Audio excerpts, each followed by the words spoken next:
ఈ యొక్క పక్షిరాజు ఉన్నతమైన స్థలములలో దాని యొక్క నివాసము ఏర్పరచుకుంది.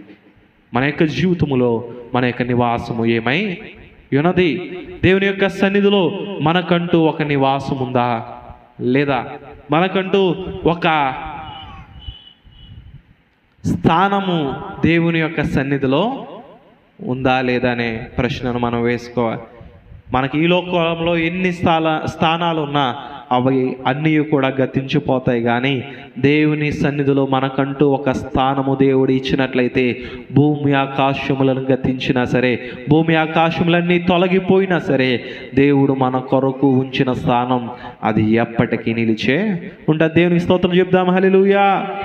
దేవుడు మన కొరకు ఒక స్థితిని, ఒక స్థానమును ఆయన సన్నిధిలో మనకు ఉంచాడంటే అది ఎంతమంది మన కొరకు పడి ఇడిచినా ఆ యొక్క స్థితిని, ఆ యొక్క స్థానమును ఎవరు మార్చలేరు.